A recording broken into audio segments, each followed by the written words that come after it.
If you're like me and you were in elementary school in the 2000s, you were probably playing cool math games on coolmathgames.com. You probably know the classics. Block Soars, B Cubed, Crazy Taxi, Duck Life. The list goes on. When I was 9, in the computer lab playing cool math games, I leaned over and bit the kid next to me. But that's not the point. The point is that none of these games have shit to do with math. But Cool Math Games is turning a new leaf.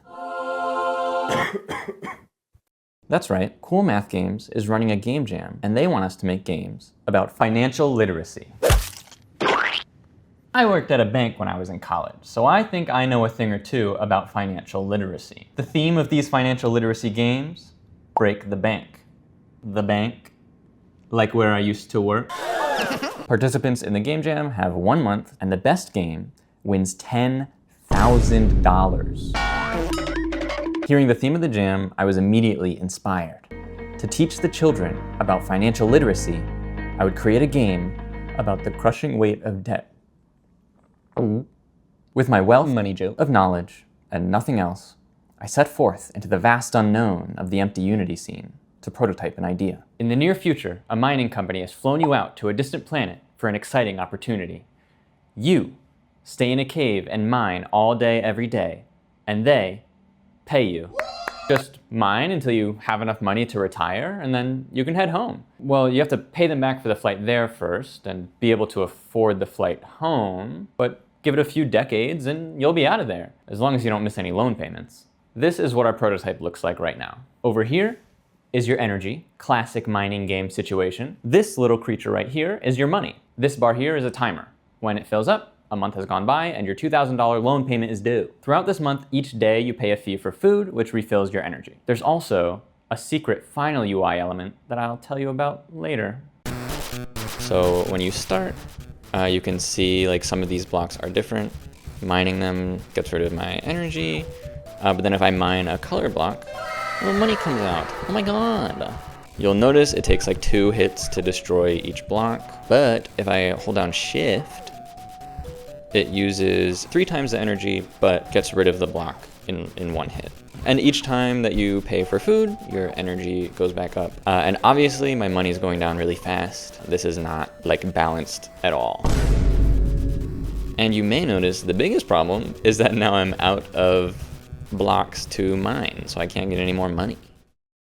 A secret final UI element that I'll tell you about later. Players have a second pool of energy called soul, which is not directly represented in the UI. As the days go by, this gradually ticks down, and it's represented by a vignette that gets stronger and stronger. It also goes down if the player ever uses energy when their energy is already empty. If it ever reaches 0, the player loses. They can recharge their soul by doing actions that waste time, like chatting with the other miners. Like the ones that are mining. Soul is really the thematic heart of the game. The message of the game isn't just that being in debt is hard, but that debt can control your life, and that can be really dangerous. That one of the risks of taking on a big loan is that you lose years and years of joy in your life because you're working too hard to have time for fun. What a buzzkill. We're making a math game, and I used to work at a bank. Let's talk numbers. How do we decide how much ore a player gets from a cube? Let's say each time they mine a cube, they get a random amount of ore from 1 to 8. Look here. If you get 5 ore, is that a lot? Sure, it's near the middle, but it's more than 1, 2, 3, or 4, and it's pretty close to 6, which is a quarter of the way to the top. These emotions are all too close to the ones next to them. As you play, they'll start to blend together. It's no good. I shouldn't be sharing this with you, but I have a secret underground method we could use.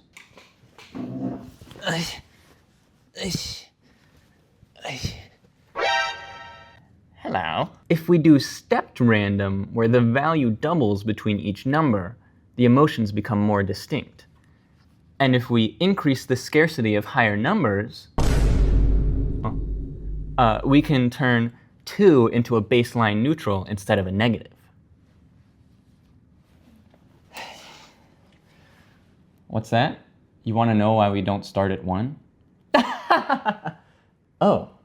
You're stupid. I'm sorry, I didn't realize. If you double 1, you just get 1 more. That's boring. Sorry about that, guy. I don't think you're stupid. So we've got our prototype. It's unbalanced, but it works. Where do we go from here? Well, allow me to show you something a little bit scary. Wait! Don't be afraid. I'm here. This is an abstract representation of the systems in our game. Don't worry, it won't hurt you. But what is a system? For our purposes, we can just call it the flow of resources. This is how I mine. I click here. There's a chance that I get an ore. When I click here to mine, I also lose energy over here. I can choose to lose extra energy to increase the odds that I'll get an ore. It's rudimentary, it's imperfect, and you could even say it sucks ass, but I've chosen to represent walking around and looking for ore as a scalable random chance. Over here is where I pay for food, which brings my energy back up, and over here is where I make my loan payment. This shitty graph sort of gives us an idea of the underlying systems in the game, and what you'll notice is they're really quite boring. Sometimes boring systems are totally okay. A lot of games care more about an interesting mechanic, or a narrative, or anime girls with big boobs. But this is a math game. A cool math game. And mechanically, it's not particularly interesting. So our systems are probably where this game is going to thrive. And one way we can do that is by adding a bank. By differentiating between the money in a player's hand and the money in the bank, we create space for the player to do something with the chunk of money that they're holding onto before it goes towards loans and food, like put it through some other system that increases its value, or gamble it all away and lose your entire family.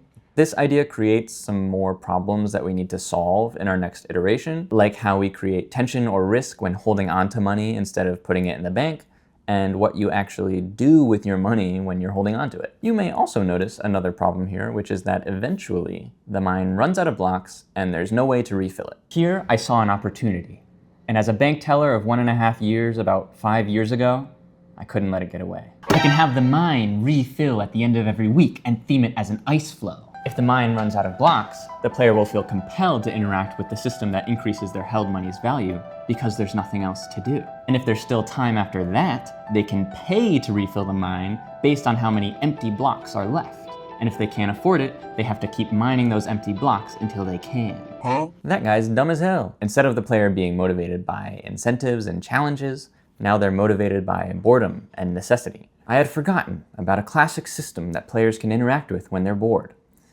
They can close the game and play something better. Unfortunately, I did make a few iterations with these ideas in mind. I was temporarily dumb as hell. I've changed it from sort of progressing in real time to being an action economy where there's 16 actions that you can take a day. I'm not 100% sold on that yet, but I think it's better. Over here is like the bank where you would swap your money from your hand into the bank. This is a little like phone where you can call in for them to refill your like ice, but it also refills at the end of every week. And then over here is the magical money-making machine. The first iteration switched our real-time timer to an action economy where each day had a set number of actions you could take. This mostly comes into play with our refinery. Before I talk about why this sucks, let me tell you what I like about it. I think the core idea is cool. You toss all of your ore into it, then move this big old target around to aim a hammer, and then you slam it down to refine the ore, which increases their multiplier based on proximity to the center. I also think it's really cool that it uses physical space as a part of the system. The more ore you have when you activate it, the more each hammer strike is going to add to your total money, because the ore will be more densely packed in a small space. However, to move the target, you hold down the key in the direction you want it to move. As you hold down the key, it uses up more energy per second, but each time you press and release the key, it uses one action. So in theory, you're choosing between using extra energy or using extra actions to move the target around. And I think that's pretty representative of the general failings of these iterations. I think I continue to overcorrect these boring systems into something convoluted instead of interesting. Instead of adding one simple system in this empty space and working with what I had to integrate it, I added a whole new knot of systems in here and then tried to create the foundation out here to support it. And the whole thing just ended up like a big tangled web.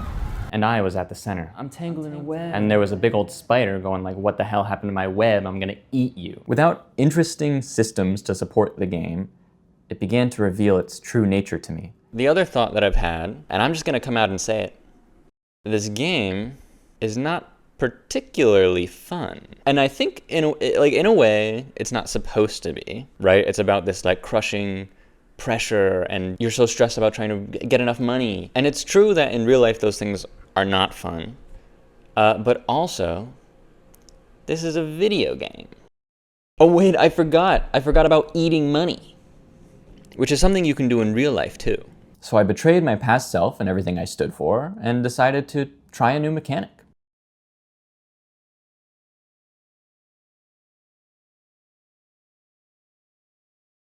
So that was just pretty much the same thing we had before, except now mining is more like the refinery, and I guess you can see the ore. That's different, that's cool. And to my shock, it was still boring. That night, I had a feverish and strange dream. I wandered across a desert for what felt like hours. Phew, pretty hot, so tired. Until I came across a pair of tall, thin legs stretching into the horizon sky, I tried to climb them like a rope, but they were so slippery and sweaty that I couldn't make any headway.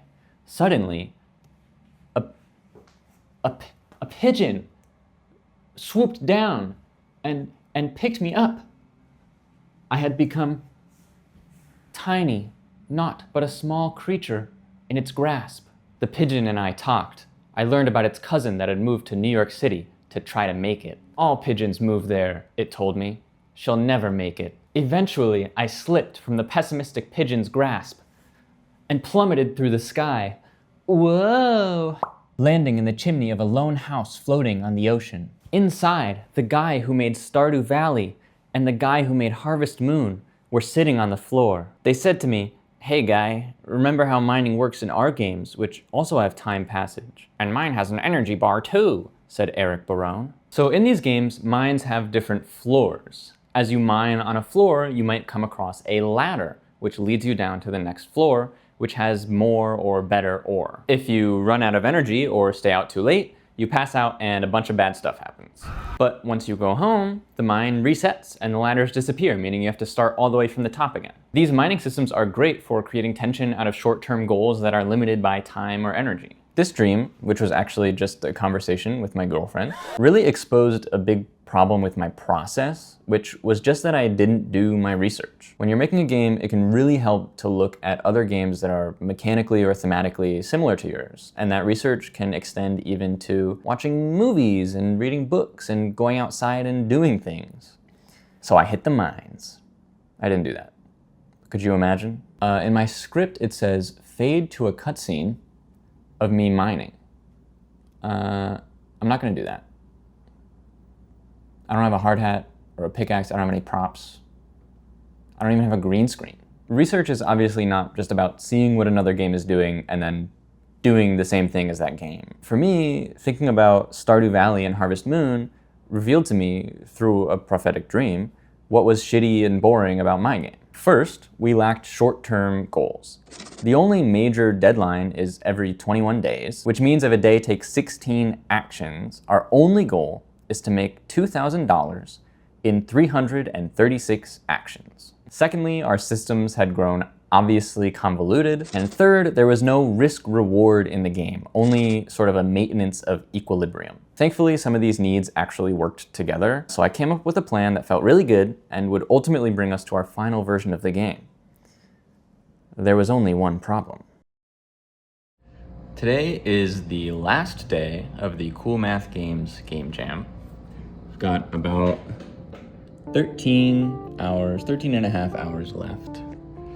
So you might be saying, wow, really just been farting around, huh? Not doing much work?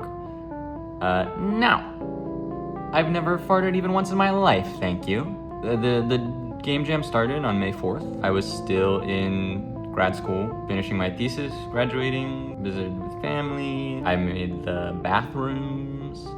So all in all, I'd say I probably have worked on this game for like a week. I'm gonna try to finish the changes to the mechanics in like a few hours, maybe like 3 or 4 hours. I started them yesterday. And then I'll have, yeah, like 9 or 10 hours to just do like polish stuff. Add sound effects, add assets. There's no shop in the game, and I wanted to have that. I don't think it's necessary. I don't know. It's stressful, but I think we're actually like in a pretty decent place. We'll see. Hey, I'm in it with everyone else. There's 1,200 people in the jam, and there's only 58 games submitted so far. So, you know, it's all right. We'll be fine. Yeah, I finished the mechanics. It took me like an hour. You know, was that an hour? It might have been like an hour and a half or something. I have 12 hours left. So yeah, it was like an hour and a half.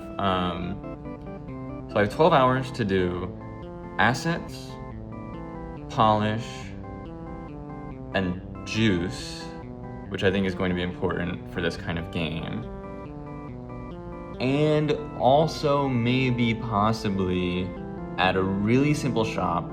But I think just polishing and making what I have passable is number one most important thing right now.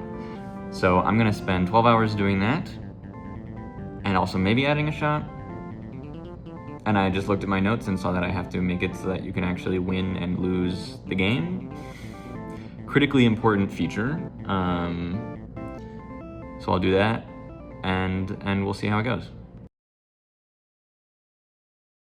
Well, here we are. This is our final version of the game. It's been a few days. I took a little break, but this is what I ended up submitting.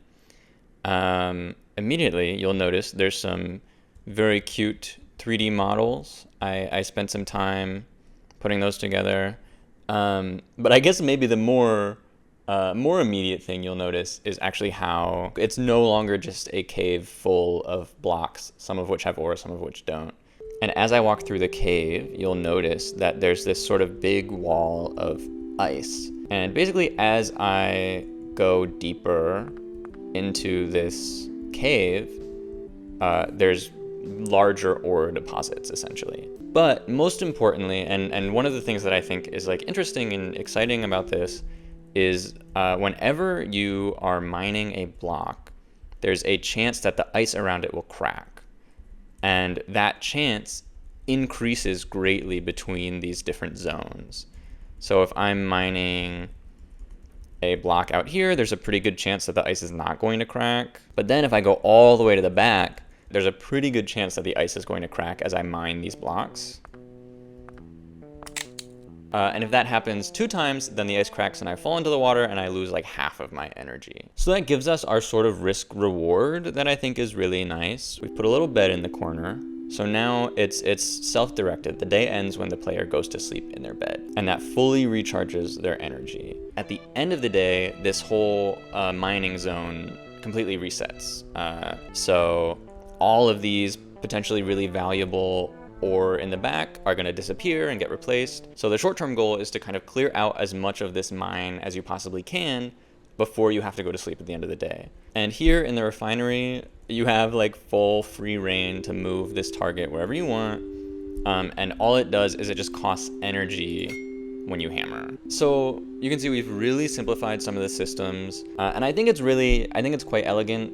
Especially with our like extra layer of our like soul mechanic, where you can expend yourself beyond your energy limit, but that pool is not going to refill, and if it empties, you lose the game. So you might be wondering, what did we end up putting in the game for refilling soul? We put in an ice cream shop. So you go in here and you can talk to other miners that are working on this planet, which are just all of the characters that I drew for the bathrooms. As I was about to submit the game, like 20 minutes before the deadline, I realized that it was so easy. Like so easy a baby could play it. And if it's that easy, the baby's not gonna learn anything about the dangers of going into debt. They're gonna say, oh boy, this isn't so bad, and then they're gonna dress up in a suit with 10 other babies, they're gonna go to the bank, Don't forget about me. and they're gonna take out a mortgage. So with 20 minutes on the clock, I blindly changed some variables hoping it would make the game harder, and then immediately uploaded my build and submitted the game. So the question remains, is the game even possible? So I have an idea for a strategy, which I think that I can just like really farm like crazy at the beginning of the game and use up a bunch of my soul and get a ton of money right at the start. Oh shit. After I do that, I can kind of coast for a couple days and I'll have the extra energy to be able to go to the ice cream shop. That's what I'm gonna try. This is like a pretty good first day actually. Okay, this was somewhat miserable. I only got $32, fart. Oh, I'm wasting so much energy. It's okay. Fuck. I still have 4 days. That's a lot of time. You know what, that day sucked anyways, it doesn't matter. Give me a break, man, what the hell?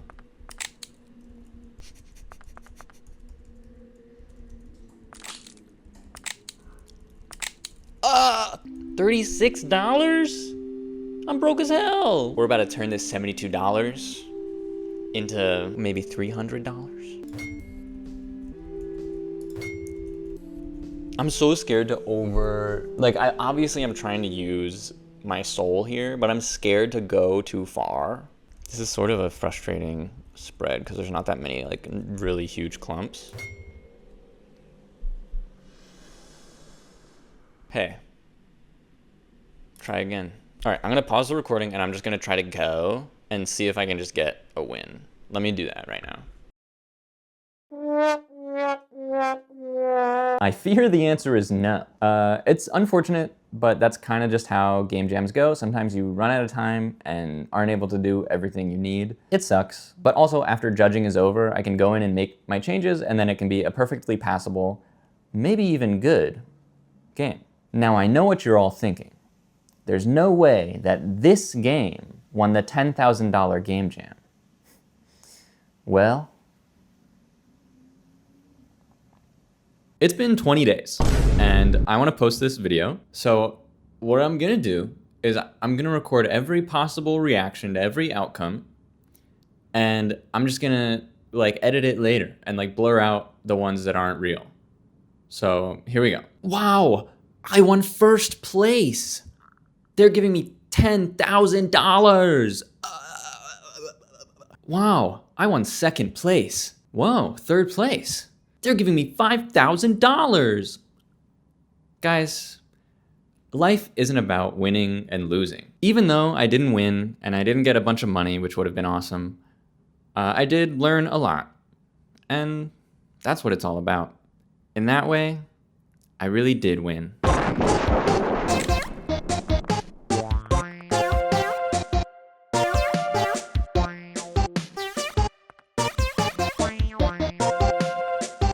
Any last words? Do you like my cute drink container?